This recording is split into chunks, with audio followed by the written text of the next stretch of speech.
Okay, another unboxing. This one's coming from Great Tradition, also known as Lakota Collectibles on eBay. Done a lot of business with this company. Great place to do business with. Recommend them. If anybody's looking for cars, track, parts, give them a look. They might be able to help you out. All right, the Thunder Slot. This is from Italy. This is the 1966 John Surtees Lola T70. This is a champion car.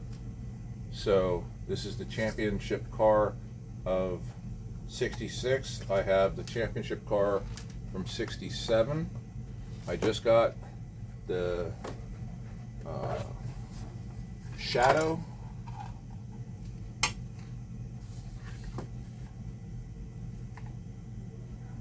That's a screw.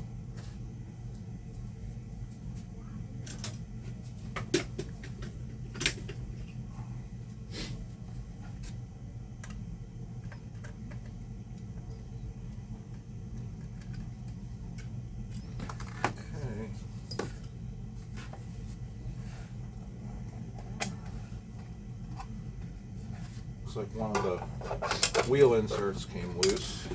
Probably just pop that back in. There we go. Put a dab of glue on that, it'd be good as new. But there's that. John Surtees raced in Formula One. He was also championship motorcycle racer as well. Can-Am champion. Later on after his driving career ended, he had his own Formula One team where they designed their own cars. He raced into probably the late 70s, I believe. I know they had cars as late as 77 or 78. I'm not sure if they went much beyond that or if those were just older cars that they just kept using.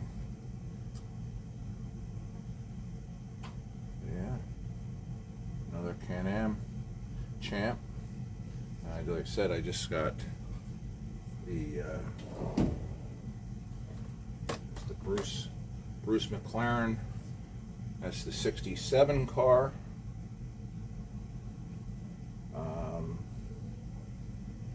And this is the 72 winner.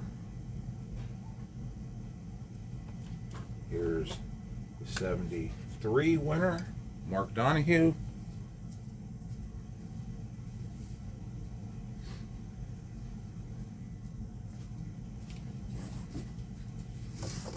There's 74. This is a Denny Hulme car. This is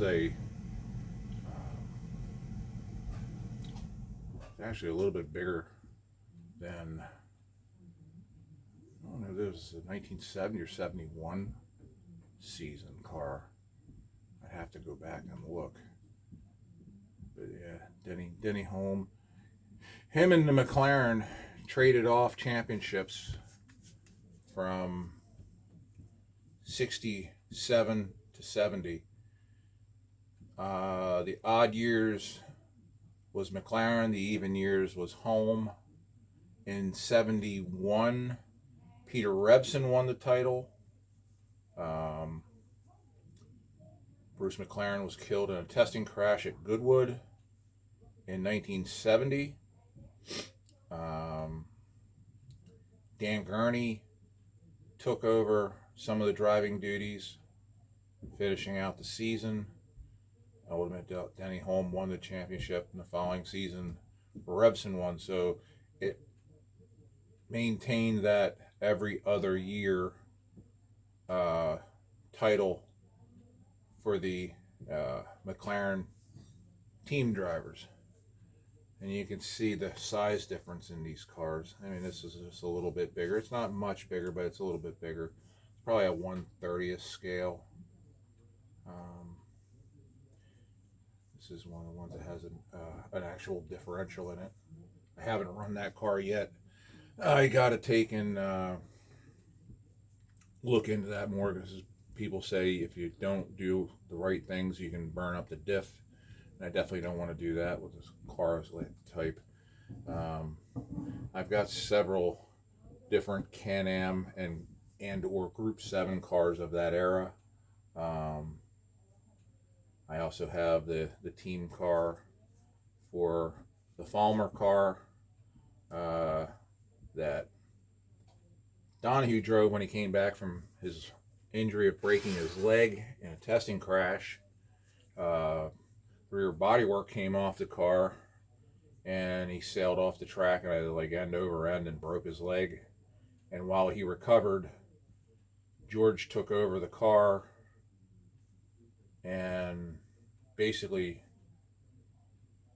ran to a title with it.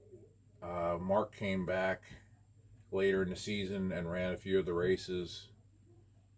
And the following season, the Penske team went back to being just a single car team. George stayed with an older version of the Porsche instead of the Can-Am Killer, the 17K dash 30, 917 30K, whatever. They had so many numbers and letters, it's hard to keep it all straight. But this was the 91710, the shorter bodywork car, a little bit lower wing design. But this car here was the one they called the Can-Am Killer. Claimed in qualifying trim that they could run it up to about 1,500 horsepower. Car was capable of leaving rubber from one turn to another down the straightaway is how much power it had. It had to be something to really see and something to really have to drive.